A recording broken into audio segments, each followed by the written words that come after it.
침묵으로 갈라지고 불의로 상처 입은 도시. 한 여자가 불길 속으로 똑바로 걸어 들어간다. 진영시 씨는 위태롭다. 시위는 격렬해지고 부패는 깊숙이 뿌리 내렸으며 경찰에 대한 신뢰는 거의 사라졌다. 그러나 숨겨진 과거와 조용한 목적을 가진 미스터리한 떠돌이 최민지가 나타나면서 모든 것이 변하기 시작한다. 평범해 보이던 체포 과정은 잔혹한 경찰관 강동철 경사와 그를 수년간 비호해온 시스템의 실체를 파헤치는 계기가 된다. 이것은 용기로 계획되고 진실로 터뜨려진 함정의 이야기다. 진영시의 공기는 축축한 솜처럼 피부에 달라붙는 무게감을 지녔다. 늦가을이었다. 단풍은 붉고 노랗게 타올랐지만 바람은 겨울의 냉기를 품고 날카롭게 불어왔다. 몇 달 동안 이 도시는 마치 화약고 같았다. 경찰의 과잉진압 및 부패 의혹 사건들에 대한 시위가 끊이지 않았고 이발소와 교회 뒷자리에서는 부패에 대한 속삭임이 오갔으며 이웃 간의 침묵 속에서도 느껴질 만큼 분열은 극심했다. 그 모든 것의 중심에는 진영 경찰서가 있었다. 중앙로에 위치한 낮고 투박한 벽돌 건물은 그 크기보다 훨씬 더 위압적인 존재감을 뿜어냈다. 그 건물 안 강동철 경사는 사무실 바닥을 구둣발로 긁으며 서성거렸다. 그는 넓은 어깨를 가진 30대 후반의 남자로 완고해 보이는 턱선과 불안할 정도로 자주 두리번거리는 눈빛을 지녔다. 제복은 깔끔했지만 소매에는 커피 자국 같은 얼룩이 묻어 있었다. 그가 풍기는 질서정연함에 대한 작은 반항처럼 보였다. 그는 이 경찰서에서 12년을 근무했다. 이곳의 비밀을 알기에 충분한 시간이었고 그것들을 묻어버리기에도 충분한 시간이었다. 하지만 오늘 밤은 뭔가 이상했다. 정확히 짚을 수는 없었지만 공기가 잘못된 느낌, 마치 폭풍 전의 고요함 같았다. 도시 반대편 벽지가 벗겨지고 전구 하나만 깜빡이는 허름한 월세방에서 최민지가 낡은 식탁에 앉아 있었다. 그녀는 42세였고 마른 체형의 날카로운 눈매, 잘 다듬어진 마호가니 색 피부를 가졌다. 왼쪽 눈썹 위에는 몇 년 전 잘못된 사건으로 생긴 흉터가 있었다. 세상 사람들에게 그녀는 2주 전 낡은 차 한 대와 일자리를 찾는다는 이야기를 들고 진영시에 굴러 들어온 떠돌이였다. 하지만 최민지는 그녀의 진짜 이름이 아니었다. 그녀는 김소연 경위, 도다오, 경찰청 감찰과 소속의 내부 조사관이었다. 그녀는 썩어가는 시스템을 내부에서부터 무너뜨릴 목적으로 진영시에 온 것이었다.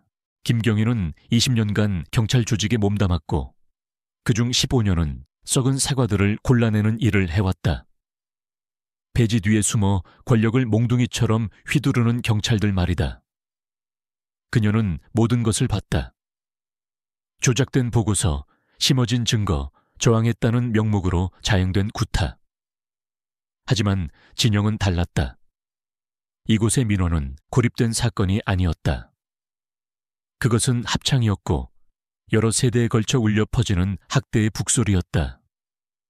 특히 도시 외곽에 낙후된 지역인 낙선동 주민들은 불심 검문이 악몽으로 변하는 경험, 피부색이나 행색 때문에 자녀들이 멍들거나 더 심한 일을 당하는 것에 대해 이야기했다. 강동철 경사의 이름이 너무 자주 거론되었다. 잔혹함으로 악명 높고 자신은 절대 대가를 치르지 않을 거라는 듯한 비웃음을 흘리는 남자. 김경희의 계획은 치밀했다. 그녀는 몇 달에 걸쳐 위장 신분을 구축했다. 적절한 사람들에게 정보를 흘렸다. 가짜 신분증, 절도 전과와 불운한 과거사 등 그녀를 표적으로 만들기에 충분한 이야기들을. 지난주에는 주유소에서 큰 소리로 싸움을 벌였고 그 소식이 경찰서까지 들어갔다는 것을 알았다. 오늘 밤 그녀는 더 밀어붙일 생각이었다. 강 경사의 관할 구역인 낙선동을 걸을 것이다. 혼자서 어두워진 후에 모든 소리를 녹음할 소형 녹음기를 숨기고서 만약 그가 미끼를 문다면 잡을 수 있을 터였다. 물지 않는다면 그가 물 때까지 계속 밀어붙일 작정이었다. 그녀는 낡은 후드티를 입고 녹음기의 배터리를 확인한 후 속옷 안쪽에 단단히 숨겼다. 심장이 두근거렸다. 두려움 때문이 아니라 사냥의 아드레날린 때문이었다. 이런 경험은 전에도 있었다. 자신이 건드릴 수 없는 존재라고 생각하는 남자들과 마주하는 것. 하지만 이번에는 개인적인 감정이 들었다. 진영은 단순한 사건이 아니었다. 그것은 상처였고 그녀는 그 상처를 도려낼 메스였다. 밖의 거리는 고요했다. 고막을 누르는 듯한 그런 종류의 정적. 김경희는 목적을 가지고 움직였다. 운동화는 갈라진 보도 위에서 소리 없이 미끄러졌다. 낙선동은 내려앉은 현관들과 깜빡이는 가로등이 미로처럼 얽힌 곳, 희망이 오래전에 짐을 싸서 떠나버린 듯한 동네였다. 그녀는 벽돌 담벼락에 그려진 빛바랜 벽화를 지나쳤다. 오래된 노동운동가들의 얼굴이었을까? 아니면 잊힌 지역 영웅이었을까? 그들의 눈이 마치 파수꾼처럼 그녀를 지켜보는 듯했다. 그녀는 그들에게 고개를 끄덕였다. 조용한 약속이었다. 오래 걸리지 않았다. 세 블록쯤 들어섰을 때 순찰차가 천천히 포식자처럼 다가왔다. 헤드라이트가 황혼을 갈랐다. 김경희는 고개를 숙이고 주머니에 손을 넣은 채 계속 걸었다. 엔진 소리가 그녀 뒤에서 낮게 으르렁거리며 멈췄다. 그녀는 숨을 세웠다. 하나, 둘, 셋. 다가올 움직임을 기다렸다. 어이! 날카롭고 위협적인 목소리가 외쳤다. 길 잃었어? 김경희는 천천히, 신중하게 돌아섰다. 열린 창문을 통해 강동철 경사의 시선을 마주했다. 그는 팔 하나를 문에 걸친 채 몸을 내밀고 있었다. 그의 얼굴은 권위적인 가면을 썼지만 그 밑에는 더 추악한 무언가가 비쳤다. 그녀는 그를 훑어보았다. 짧게 깎은 머리, 뺨에 희미한 흉터, 두려움을 존경으로 착각하는 부류의 남자였다. 그냥 걷는 중인데요. 그녀는 목소리를 낮고 약간 지친 듯 유지했다. 최민지는 아직 반항하지 않았다. 어딜 걸어? 강 경사의 말투는 도전적이었고 눈은 가늘어졌다. 여기 사람 아닌 것 같은데. 김경희는 어깨를 으쓱하며 침묵이 길어지도록 내버려 두었다. 그의 턱 근육이 꿈틀거리고 문을 잡은 손가락에 힘이 들어가는 것을 보았다. 그는 안달이 나 있었다. 그녀는 알 수 있었다. 상황을 악화시키고 무언가를 증명하고 싶어 안달이 난 것이다. 그녀는 한 걸음 뒤로 물러섰다. 후퇴하는 것이 아니라 그가 스스로 목을 맬 공간을 주는 것이었다. 신분증. 그가 문을 열고 나오며 쏘아붙였다. 그는 그녀가 예상했던 것보다 키가 컸다. 185cm는 좋게 넘어 보였고 술집 싸움과 값싼 맥주로 다져진 듯한 덩치를 가졌다. 지금 없는데요. 그녀는 부드럽지만 단호하게 말했다. 물론 거짓말이었다. 최민지의 가짜 신분증은 월세방에 있었다. 하지만 그가 밀어붙이도록 만들어야 했다. 강경사는 차갑고 아는 체하는 미소를 지었다. 그거 문제네. 차 보닛에 손 올려. 같이 가야겠다. 김경희는 천천히, 신중하게 따랐다. 따뜻한 금속 위에 손바닥을 짚었다. 가슴에 눌린 녹음기는 그의 모든 말과 발소리를 녹음하고 있었다. 그녀는 어깨에 거칠게 와닿는 그의 손길을 느꼈고 곧이어 차갑고 꽉 조이는 수갑이 손목을 파고들었다. 그는 그녀의 권리를 고지하지 않았다. 그럴 필요도 없었다. 이건 절차에 관한 문제가 아니었다. 일을 더 어렵게 만드는군. 그가 숨결에서 오래된 커피 냄새가 날 정도로 가까이 다가와 중얼거렸다. 그는 그녀의 목덜미를 한 손으로 잡고 다른 손으로는 수갑을 쥔 채 순찰차 쪽으로 밀었다. 거리는 여전히 조용했다. 목격자도 카메라도 없었다. 딱 그가 좋아하는 방식이었다. 김경유의 머리는 빠르게 돌아갔지만 몸은 긴장을 풀고 유연하게 유지했다. 이 순간을 위해 훈련했고 머릿속으로 수백 번 반복했다. 폭력이 다가오고 있었다. 그의 소나귀의 긴장에서 느낄 수 있었다. 그리고 그녀에게는 그것이 필요했다. 자신을 위해서가 아니라 녹음 테이프를 위해서, 진실을 위해서. 순찰차 문이 그녀 뒤에서 쾅 닫혔고 강 경사는 앞좌석에 올라탔다. 백미러로 그녀를 힐끗 보며 말했다. 오늘 밤 집에 있었으면 좋았을 거라고 후회하게 될 거다. 그는 마치 날씨에 대해 이야기하는 것처럼 아무렇지 않게 말했다. 김경희는 표정 없는 얼굴로 그를 마주보았다. 하지만 속으로는 미소 짓고 있었다. 계속 말해봐, 강동철. 그녀는 생각했다. 전부 다 넘겨줘. 순찰차 엔진이 김서연 경위 아래에서 으르렁거렸다. 차는 진영시의 그늘진 거리를 달렸고 나트륨 가로등 불빛 속에 도시 풍경이 흐릿하게 지나갔다. 그녀는 뒷좌석에 앉아 있었다. 수갑이 파고드는 손목은 아팠고 차가 방향을 틀 때마다 몸이 흔들렸다. 생명줄처럼 피부에 밀착된 소형 녹음기는 후드티 천 너머로 작은 빨간 불빛을 깜빡이며 녹음하고 기다리고 있었다. 그녀는 호흡을 일정하게 유지하고 얼굴 표정을 지웠지만 머릿속은 계산으로 가득 찬 폭풍우였다.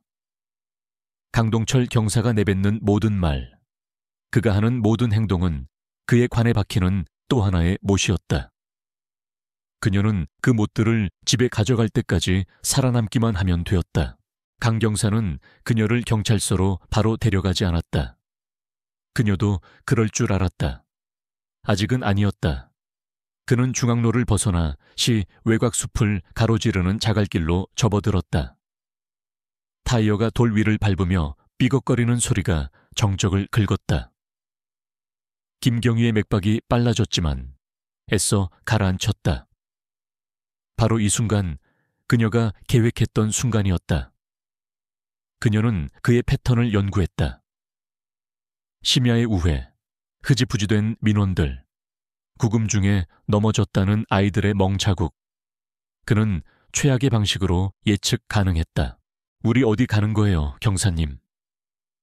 그녀는 목소리에 떨림을 섞어 물었다. 최민지는 두려워하고 불안해했다. 낚싯바늘에 매달린 미끼처럼 강 경사는 대답 대신 코웃음을 쳤다. 핸들을 잡은 그의 손마디가 하얗게 변했다. 순찰차는 속도를 줄여 앙상한 나무들이 둘러싼 공터로 들어섰다. 나뭇가지들이 하늘을 향해 발톱처럼 뻗어 있었다. 그곳은 아무도 찾지 않는 곳, 비명이 멀리 퍼지지 않는 그런 장소였다. 그가 엔진을 껐고 잠시 동안 식어가는 금속의 째깍거리는 소리만이 들렸다. 그때 그가 몸을 돌렸다. 그의 육중한 몸이 좌석에서 비틀렸고 그는 도끼 가득한 시선으로 그녀를 고정했다. 내까짓 게 뭔데 똑똑한 척이야. 그가 낮고 신중하게 말했다. 여기 와서 주인 행세나 하고 네 종자들은 다 알아. 김경희는 그가 계속 말하도록 고개를 살짝 기울였다. 제 종자요. 그래. 그가 더 가까이 다가왔다. 그의 숨결이 칸막이에 김을 서리게 했다. 골칫덩어리들, 항상 문제를 일으키고 뜻대로 안 되면 울고불고 하지. 뭐, 오늘 밤은 아니야. 그는 문을 벌컥 열고 나섰다. 구둣발이 땅에 쿵 하고 부딪혔다. 김경희는 그가 옆으로 돌아오는 것을 창문을 통해 그의 그림자를 쫓으며 긴장했다. 문이 세게 열리고 그가 그녀의 팔을 잡았다. 그녀를 비틀거리게 할 정도의 힘으로 끌어냈다. 그녀는 무릎부터 먼저 흙바닥에 부딪혔다. 충격에 이가 떨렸지만 비명을 지르지 않았다. 아직은 일어나. 그가 후드티를 잡아당기며 소리쳤다. 그녀는 비틀거리며 일어섰다. 고개를 숙이고 어깨를 움츠린 채 작고 순종적인 모습으로. 녹음기가 약간 움직였고 순간적으로 빠졌을까봐 두려웠지만 제자리에 있었다. 강 경사는 그녀를 나무 쪽으로 밀쳤다. 그녀의 등이 나무 껍질에 부딪혔다. 뜨겁고 날카로운 통증이 척추를 따라 퍼졌지만 삼켰다. 그는 그녀 위로 몸을 숙였다. 그의 이마에 맺힌 땀방울과 목에 혈관이 뛰는 것이 보일 정도로 가까웠다. 그의 손이 허리띠로 향했다. 수갑이 아니라 거기에 채워진 경찰봉 클립이었다. 그는 그것을 뽑아들었다. 달빛에 검은 금속이 번쩍였다. 존댓말 좀 배워야겠네. 그가 손바닥에 곤봉을 툭툭 치며 말했다. 어떤 식으로든 김경희의 속이 뒤틀렸다. 두려움 때문이 아니라 다음에 올 일의 무게 때문이었다. 상황이 나빠질 것을 알았고 준비했지만 아는 것과 느끼는 것은 다른 문제였다. 그녀는 그의 눈을 마주 보았다. 최민지의 가면 너머로 반항의 빛이 새어나오도록 내버려 두었다. 당신 무섭지 않아. 그녀는 거의 들리지 않게 속삭였다. 그것으로 충분했다. 강 경사의 얼굴이 뒤틀렸다. 분노가 성냥에 불붙듯 타올랐다. 그는 곤봉을 휘둘렀다. 빠르고 잔인하게 그녀의 갈비뼈를 노렸다. 김경희는 마지막 순간에 몸을 비틀어 대신 어깨로 그 충격을 받았다. 타격 소리가 공터를 울렸고 통증이 들불처럼 팔 아래로 퍼져나갔다. 그녀는 숨을 헐떡이며 몸을 숙였지만 발은 땅에 붙어 있었다. 녹음기는 모든 것을 담았다. 그의 거친 숨소리, 타격 소리, 그녀의 억눌린 비명까지. 그는 멈추지 않았다. 또 다른 타격이 그녀의 허벅지를 가로질러 그녀를 무릎 꿇게 만들었다. 흙이 손바닥에 파고들었다. 몸을 지탱하는 동안 세상이 기울었다. 강 경사는 그녀 위에 우뚝 서서 가슴을 헐떡였다. 세 번째 타격을 위해 곤봉이 치켜 올라갔다. 이제 말대꾸할 거냐? 그가 으르렁거렸다. 김경희는 땅에 피를 뱉었다. 목소리는 갈라졌지만 흔들림 없었다. 당신 끝났어, 강동철. 아직 모르고 있을 뿐이지. 그는 얼어붙었다. 곤봉이 공중에 멈춰섰고 눈이 가늘어졌다. 뭐라고 했어? 그녀는 고개를 들고 정면으로 그의 시선을 마주했다. 가면이 벗겨지고 있었다. 그녀는 느낄 수 있었다. 하지만 한 번 더 밀어붙여야 했다. 끝났다고 했어. 그의 혼란은 분노가 자리를 차지하기 전 단 한순간만 지속되었다. 그는 곤봉을 떨어뜨리고 달려들어 양손으로 그녀의 목을 졸랐다. 그의 손가락이 조여와 숨을 막았다. 시야 가장자리가 검게 변했다. 그녀는 그의 손목을 할퀴었다. 몸은 비명을 질렀지만 정신은 맑았다. 녹음기는 여전히 돌아가고 있었다. 버티기만 하면 되었다. 몇 초가 영원처럼 늘어졌다. 5초, 10초, 15초. 마침내 힘이 빠져 손이 힘없이 떨어질 때까지 강 경사는 알아들을 수 없는 소리를 내며 으르렁거렸다. 그녀를 밀쳐내 풀어주자 그녀는 힘없이 쓰러졌다.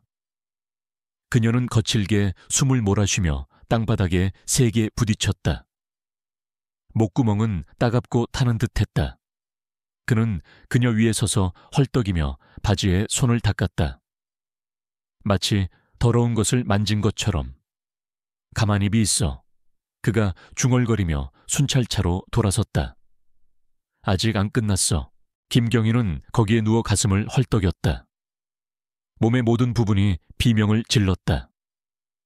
하지만 그의 발걸음이 자갈 위에서 멀어져 가자 그녀는 미소 지었다.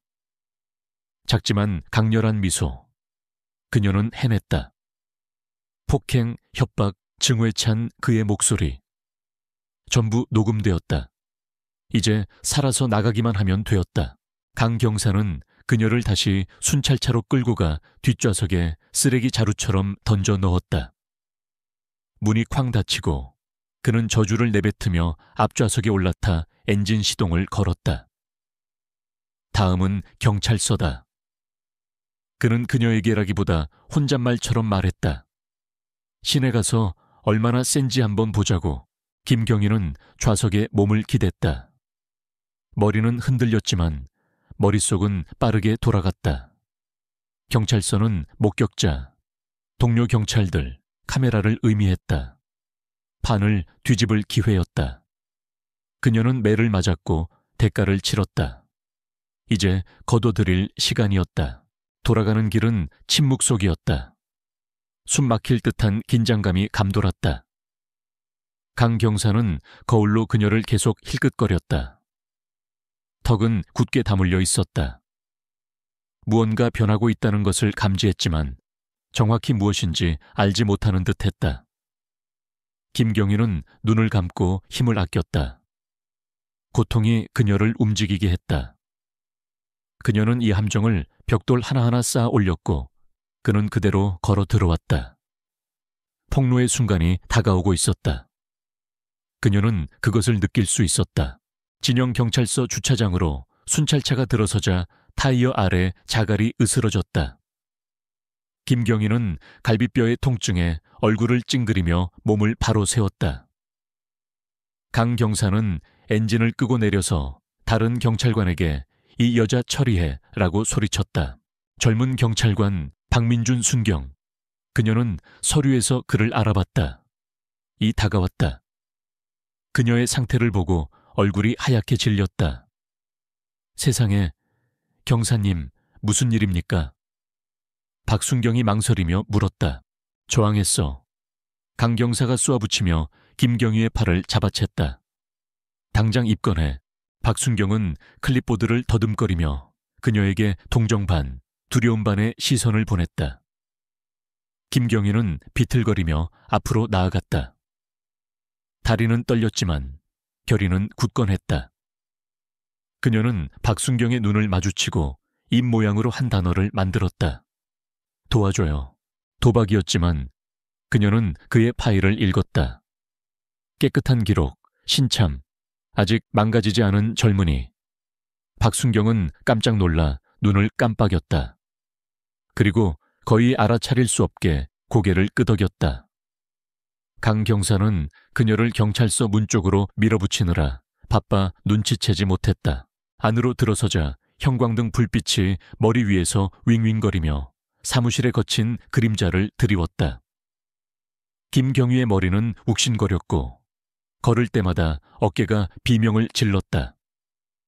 하지만 그녀는 계속 움직였다. 순간이 가까웠다.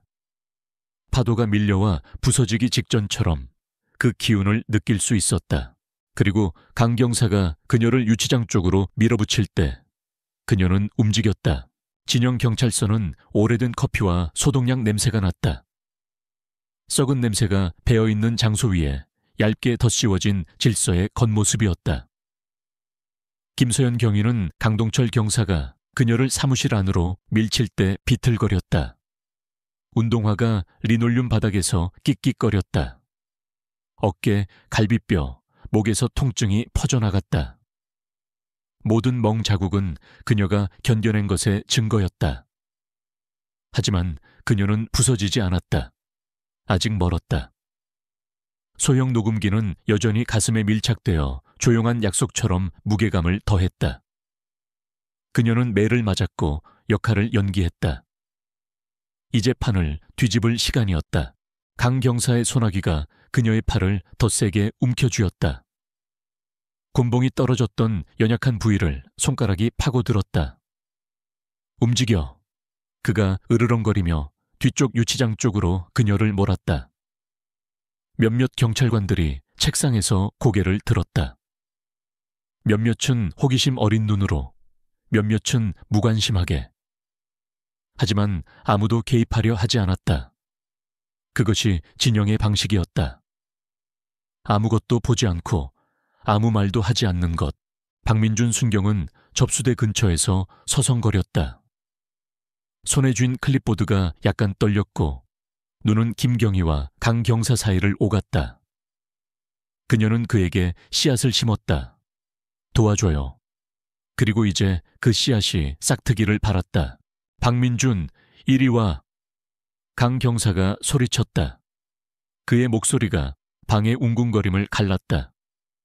이 여자 처리해. 공무집행 방해, 공공소란. 보고서 작성해. 박순경은 망설였다. 목을대가 꿀꺽 움직였다. 경사님, 상태가 많이 안 좋아 보이는데요. 저희가 먼저 지금 나한테 질문하는 거냐? 강 경사가 젊은 경찰관에게 더 가까이 다가서며 쏘아붙였다. 그의 육중한 몸이 위협적인 벽처럼 다가섰고 박순경은 움츠러들며 재빨리 고개를 끄덕였다. 아닙니다. 그냥 확인차. 김경희는 그 순간을 포착했다. 그녀는 갈비뼈의 통증에 얼굴을 찡그리며 몸을 바로 세웠고 목소리가 방 안에 모든 귀에 닿을 만큼 부드럽지만 명확하게 퍼지도록 했다. 박민준 순경님, 구급상자 있어요? 필요할 것 같은데요. 고개들이 돌아갔다. 사무실에 웅성거림이 일었다. 강 경사의 얼굴이 어두워졌고 손이 허리띠 쪽으로 움찔거렸다. 하지만 김경희는 계속해서 박순경과 시선을 맞췄다. 저항하는 거 아니에요. 그냥 도움을 요청하는 거예요. 그게 죄는 아니잖아요. 그렇죠? 박순경은 강 경사의 노려보는 시선과 그녀의 간청 사이에서 얼어붙었다. 방 안의 모든 이들이 숨을 죽였다. 공기는 말하지 않은 질문들로 팽팽하게 갈라졌다. 김경희는 옆에서 끓어오르는 강 경사의 분노를 느꼈지만 움찔하지 않았다. 그녀는 그와 같은 남자들을 읽는데 몇 년을 보냈다. 통제를 통해 번성하고 그것이 미끄러질 때 무너지는 불량배들. 입 닥쳐. 강 경사가 쉬익 소리를 내며 그녀를 다시 유치장 쪽으로 잡아당겼다. 하지만 이미 손상은 가해졌다. 시선들이 그들에게 쏠렸고 박순경의 망설임이 가면을 깨뜨렸다. 김경희는 의도적으로 비틀거리며 책상 모서리에 무릎을 부딪히며 날카로운 신음소리를 냈다. 그 소리는 진짜였다. 고통을 불러일으키는 것은 어렵지 않았다. 그리고 그것은 방 건너편의 여경에게서 탄성을 자아냈다. 세상에, 강 경사님, 좀 살살해요. 여경이 반쯤 일어서며 말했다. 이수진이라고 적힌 명찰이 보였다. 대체 무슨 일이에요? 골칫덩거리야. 강 경사가 목소리를 높여 쏘아붙였다. 낙선동에서 어슬렁거리는 거 잡았는데 입을 놀리더라고. 나한테 덤벼들어서 제압해야 했어. 김경희는 기침하며 입안의 피맛을 느꼈고 바닥에 피를 뱉었다. 재미있네요.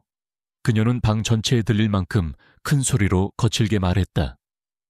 내가 덤벼들었던 기억은 없는데 곤봉이랑 목 졸리는 것 사이에서 그 부분을 놓쳤나 봐요. 사무실이 정적에 휩싸였다. 강 경사의 머리가 획 돌아갔다.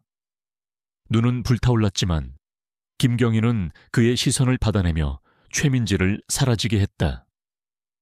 그녀는 이제 몸의 비명을 무시하고 완전히 몸을 바로 세웠다. 그리고 수갑찬 손을 후드티 아래로 뻗었다. 그 움직임은 느리고 신중했다. 모든 경찰관들이 지켜보는 가운데 그녀는 녹음기를 꺼내 들어 올렸다. 빨간 불빛이 심장 박동처럼 깜박였다. 여기 다 있어요. 그녀는 떨리는 팔다리에도 불구하고 침착하게 말했다. 모든 말, 모든 폭행, 녹음됐어요. 강동철 경사. 강 경사가 녹음기를 낚아채려 달려들었지만 김경희는 몸을 비틀어 다시 가슴 쪽으로 숨겼다. 조심해요. 그녀는 경고했다. 지친 기색 속에서도 강철 같은 날카로움이 묻어났다. 증거물이에요. 증거인멸죄까지 추가하고 싶진 않겠죠. 그는 주먹을 쥔 채 얼어붙었다. 얼굴에는 분노와 서서히 퍼지는 공포가 뒤섞여 있었다. 방 안이 아수라장이 되었다. 경찰관들이 소리치고 의자가 끌리고 박순경은 무엇을 해야 할지 확신하지 못하면서도 무언가 해야 한다는 듯 앞으로 나섰다. 김경희는 깊고 거친 숨을 쉬고 폭탄을 떨어뜨렸다. 제 이름은 최민지가 아닙니다.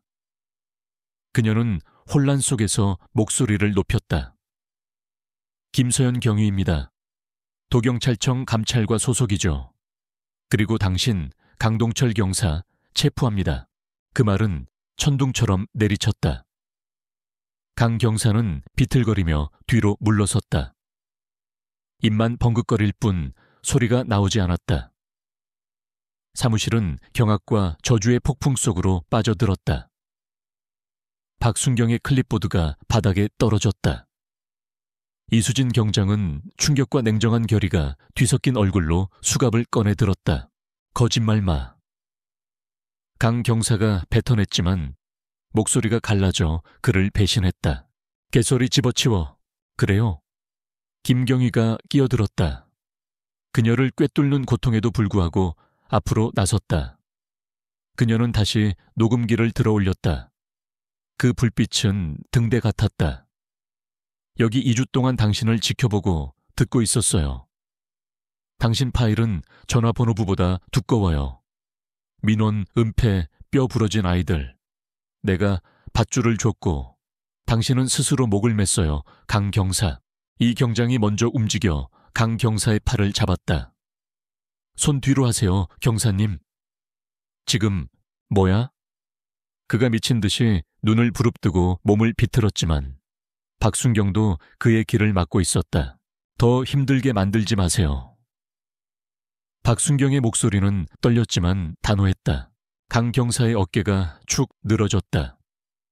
수갑이 철컥 채워지자 싸울 의지가 사라졌다. 그 소리는 날카롭고 최종적이었다. 수년간 견제받지 않았던 권력에 찍힌 마침표였다. 김경희는 의자에 주저앉았다. 아드레날린이 빠져나가자 다리에 힘이 풀렸다.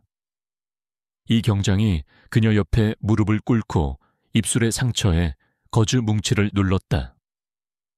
괜찮으십니까, 경위님? 의무관 불러드릴까요? 살아는 있을 겁니다. 김경희가 중얼거렸지만 시선은 강경색에 고정되어 있었다. 그는 불신으로 멍한 표정 아래 증오심이 끓어오르는 눈으로 그녀를 노려보고 있었다. 박순경과 다른 경찰관이 그를 유치장으로 끌고 가는 동안 사무실은 충격적인 침묵 속에서 지켜보았다. 그 순간의 무게가 폭발 후의 먼지처럼 그들 위에 내려앉았다. 윤태석 서장이 사무실에서 뛰쳐나왔다. 그는 땅딸막한 체구에 희끗희끗한 머리카락, 페인트칠을 벗겨낼 듯한 험악한 표정을 하고 있었다. 대체 이게 무슨 일이야? 그가 소리쳤다. 그의 시선은 김경희와 강 경사에 사라지는 등 사이를 오갔다. 조직적인 학대입니다, 서장님. 김경희가 그의 시선을 받으며 말했다. 생생하게 포착됐죠. 더 있습니다. 이름, 날짜, 증인들. 이건 강 경사 개인의 문제가 아닙니다. 서장님의 관할 문제입니다. 윤 서장의 얼굴이 붉어졌지만 그는 반박하지 않았다. 할 수 없었다. 그녀 손에 있는 녹음기 때문에, 뒤에서 속삭이는 경찰관들 때문에 김경희는 뒤로 기대 잠시 눈을 감았다. 고통과 승리감이 동등한 정도로 그녀를 휩쓸도록 내버려 두었다. 그녀는 해냈다. 둑을 무너뜨렸다. 하지만 이것은 시작에 불과하다는 것을 알았다. 진영의 상처는 깊었고 한 명의 체포로는 치유되지 않을 것이다. 몇 시간 후 의무관들이 그녀를 치료하고 도경찰청 사람들이 증거를 압수하러 들이닥친 후 김경희는 경찰서 밖에 서 있었다. 밤 공기가 상처 입은 피부에 시원하게 와닿았다. 강 경사는 유치장에 있었고 배지는 박탈당했으며 그의 경력은 잿더미가 되었다. 녹음 내용은 이미 파장을 일으키고 있었다. 그녀의 상사인 한 팀장이 전화해서 전면적인 조사와 경찰서에 대한 문책을 약속했다. 하지만 진영 씨의 밤하늘에 반짝이는 별들을 보면서 김경희는 승리감이 아닌 조용하고 아픈 결의를 느꼈다. 그녀는 낙선동의 그 빛바랜 벽화를 생각했다. 아래를 내려다보는 그 얼굴들을. 그녀는 약속을 지켰지만 도시는 여전히 피 흘리고 있었다. 강경색의 정의가 실현되었지만 다른 사람들은 어떨까? 외면했던 자들, 보고서에 서명했던 자들, 이 시스템을 구축한 자들, 그리고 시민들은, 아들을 잃은 가족들, 사이렌 소리에 움찔하는 아이들. 그녀가 그것까지 고칠 수 있을까? 김경희는 절뚝거리며 자신의 차로 향했다. 낡은 차 문이 삐걱거리며 열렸고 그녀는 안으로 미끄러져 들어갔다. 엔진 시동을 걸지 않고 그냥 앉아 있었다. 녹음기는 무릎 위에 놓여 있었다. 녹음은 끝났지만 그녀의 일은 끝나지 않았다. 진영은 변화를 위해 싸우거나 그러지 않거나 할 것이다. 그녀는 강요할 수 없었다. 그녀가 할 수 있는 전부는 계속 밀어붙이고 계속 베어내는 것뿐이었다. 부패가 사라지거나 그녀가 사라질 때까지 도시는 빛과 그림자의 조각보처럼 그녀 앞에 펼쳐져 있었다. 침묵하지만 살아 숨쉬며 김경희는 고개를 뒤로 젖히고 길고 느린 숨을 내쉬었다.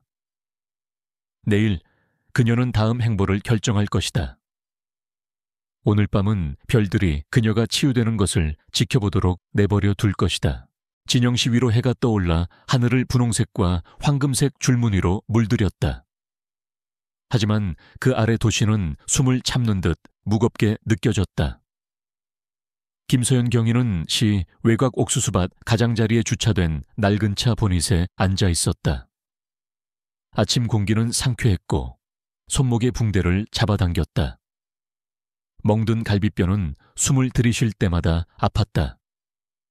그녀는 진통제와 서류 작업에 흐릿한 안개 속에서 밤을 보냈다.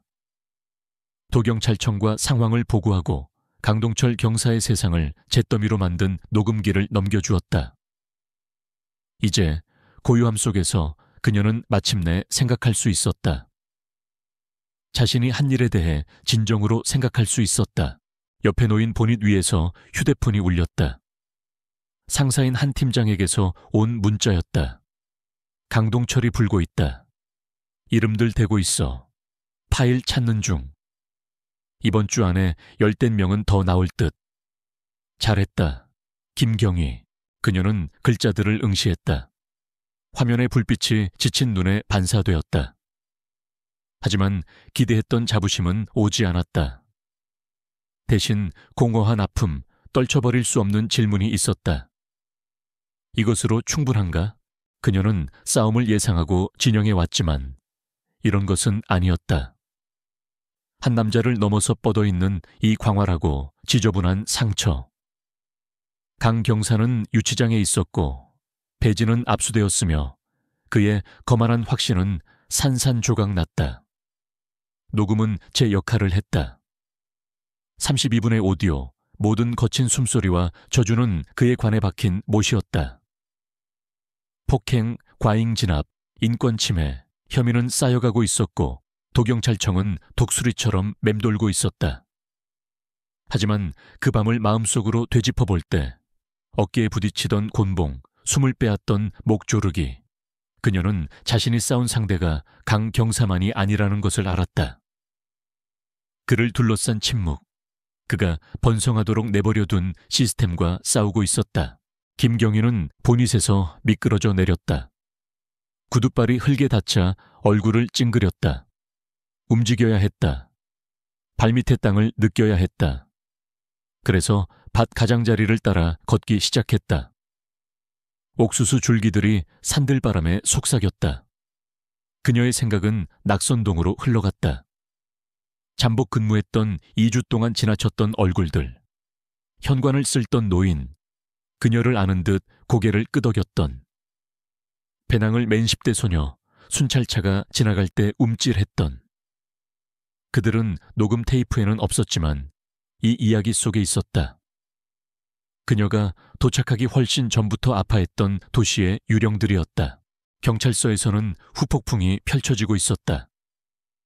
그녀는 의무관들이 그녀를 끌고 가기 전 언뜻 보았다. 윤 서장이 사무실을 서성거리며 꽉 담은 턱 사이로 명령을 내뱉는 모습. 이수진 경장이 잠긴 서랍에서 조용히 파일을 꺼내는 모습. 손은 안정적이었지만 눈빛은 불안했다. 박순경이 커피머신 근처에서 서성거리는 모습. 하룻밤 사이에 10년은 늙어 보였다. 사무실은 기묘한 에너지로 술렁거렸다. 두려움, 분노, 안도감, 현실이 스며들면서 동료 중 한 명이 쓰러졌고 균열은 퍼져나가고 있었다. 김경희는 멈춰서서 녹슨 울타리 기둥에 기댔다. 재킷을 더 단단히 여몄다. 그녀는 은퇴한 경찰관이었던 아버지를 생각했다. 거리가 전쟁터 같았던 시절, 도시 남부에서 근무했던 아버지. 아버지는 언젠가 집 현관에서 맥주를 마시며 그녀에게 말했다. 배지는 거울이라고. 네가 진짜 누구인지 보여준다고. 어떤 놈들은 아버지는 말했다. 괴물을 보고 영웅이라고 부른다고. 그녀는 그 이후로 그 말을 신조로 삼아 괴물들을 쫓아다녔다. 하지만 진영은 그녀를 시험하고 있었다. 반사되는 모습이 바뀔 때까지 얼마나 많은 거울을 깰 수 있을까? 휴대폰이 다시 울렸다. 한 팀장의 업데이트였다. 언론이 왔다. 시위대도. 당분간 몸사려. 김경희는 코웃음을 쳤다. 그 장면을 상상하며 기자들이 중앙로에 몰려들어 제복 입은 누구에게나 마이크를 들이대는 모습. 낙선동 사람들이 보도로 쏟아져 나와 손에는 팻말을 들고 목소리를 높이는 모습. 그녀는 이것을 원했던 것 아닌가. 나무를 흔들어 무엇이 떨어지는지 보기를. 하지만 그 무게가 가슴을 짓눌렀다. 멍보다 더 무겁게 그녀는 뒷길로 다니며 다시 시내로 차를 몰았다. 낡은 차 엔진이 그녀의 생각처럼 덜덜거렸다. 경찰서가 앞에 우뚝 솟아 있었다. 사람들 무리에 둘러싸여 있었다. 대부분 낙선동 주민들이었지만 다른 동네 사람들의 얼굴도 섞여 있었다. 그들의 구호가 낮은 함성으로 섞였다. 진상규명. 김경희는 한 블록 떨어진 곳에 차를 세우고 그늘에서 지켜보았다. 백발의 할머니가 맨 앞에 서서 확성기를 들고 있었다. 그녀의 목소리가 소음을 뚫고 나왔다. 우리는 몇 년 동안 소리쳤소. 그때 당신들은 어디 있었소? 김경희의 목이 메었다. 그녀는 그때 여기 없었다. 수년, 수십 년의 고통 동안 그녀는 폭풍처럼 들이닥쳐 지붕을 뜯어냈지만 집을 다시 지을 수는 없었다. 그게 그녀의 일이 아니지 않은가. 그녀는 감찰과였다. 부패를 도려내고 떠나는 것. 하지만 군중을 보면서 엄마 손을 꼭 잡은 아이들을, 눈에 눈물이 고인 노인들을 보면서 그녀는 떠나는 것이 비겁한 것인지 궁금했다. 경찰서 안은 긴장감으로 가득했다. 그녀는 옆문으로 몰래 들어갔다. 그녀를 알아보는 도경찰청 소속 경찰관에게 고개를 끄덕였다. 사무실은 그 자체로 전쟁터였다. 책상에는 파일이 쌓여 있고 전화벨은 끊임없이 울렸으며 경찰관들은 삼삼오오 모여 웅성거렸다. 이수진 경장이 그녀를 발견하고 손짓했다. 얼굴은 헬쑥했지만 단호했다. 그가 말하고 있어요. 이 경장이 목소리를 낮추며 말했다. 강 경사 혼자 한 게 아니래요. 윤 서장도 알고 있었고 눈 감아줬다고. 근무조 절반이 연루됐어요. 김경희는 놀라지 않고 고개를 끄덕였다. 믿어요? 네. 이 경장은 망설이다 덧붙였다. 저도 본 게 있어요, 경희님. 아무 말도 안 했죠. 그냥 지나갈 줄 알았어요. 제가 틀렸던 거죠. 고백이 거기에 걸려 있었다. 날 것 그대로, 가감없이. 김경희는 그녀를 살폈다. 30대 중반, 안정적인 손놀림. 고개를 숙이고 살아남은 경찰관. 지금 말하고 있잖아요. 그녀는 부드럽지만 단호하게 대답했다. 그것만으로도 의미가 있어요. 이 경장은 짧게 고개를 끄덕이고는 파일을 건넸다. 강 경사 사물함에서 찾았어요. 사진, 보고서. 그가 묻어둔 것들. 필요하실 것 같아서요. 김경희는 그것을 받았다. 종이가 상처 입은 손가락에 차갑게 느껴졌다. 고마워요, 이 경장. 몸 조심하고요. 항상 그렇죠. 이 경장이 희미한 미소를 지으며 말했다. 김경희는 조용한 구석으로 물러나 파일을 넘겼다. 그것은 금광이었다. 피해자들의 이름, 사건 날짜, 페이지 사이에 끼워진 멍든 얼굴들의 폴라로이드 사진들. 속이 울렁거렸지만 결의는 더욱 굳어졌다. 이것은 강 경사보다, 윤 서장보다 더 큰 문제였다. 이것은 기계였고 그녀는 겨우 흠집을 냈을 뿐이었다. 그녀는 파일을 팔 아래 끼웠다. 그것이 한 팀장에게 갈 것이고 더 많은 체포와 더 많은 헤드라인을 불러일으킬 것을 알았다. 하지만 그것이 진영을 바꿀 수 있을까? 그녀는 다시 밖으로 나섰다. 시위는 더 거세졌고 해는 더 높이 떠올랐다. 10살쯤 되어 보이는 남자아이가 군중 속에서 뛰쳐나와 손에 분필을 들고 그녀에게 달려왔다. 그는 짧게 멈춰서서 크고 검은 눈으로 그녀를 올려다보았다. 그리고 분필을 재물처럼 내밀었다. 아줌마가 그 사람 잡았어요. 아이가 작지만 또렷한 목소리로 물었다. 김경희는 갈비뼈에 찌르는 듯한 통증을 무시하고 무릎을 꿇고 분필을 받았다. 그래, 꼬마야. 내가 잡았어. 아이는 엄숙하게 고개를 끄덕이고는 보도를 가리켰다. 그려주세요. 우리 형아 위해서요. 그 사람들 때문에 갔어요. 숨이 멎었지만 그녀는 고개를 끄덕여 답했다. 그녀는 거친 별 하나를 그렸다. 단순하지만 밝게. 그리고 분필을 돌려주었다. 내 형을 위해. 그녀는 목이 메어 말했다. 아이는 달려가 군중 속으로 사라졌다. 그녀는 거기에 무릎 꿇은 채 남겨졌다. 별이 도전처럼 그녀를 노려보고 있었다. 김경희는 일어서서 손을 털고 진영을 내다보았다. 경찰서, 시위대, 낙선동의 빛바랜 벽화. 강 경사는 쓰러졌고 진실은 밝혀졌다. 하지만 도시는 여전히 위태로웠다. 그녀는 머물면서 더 깊이 파고들어 기계가 부서질 때까지 싸울 수도 있었다.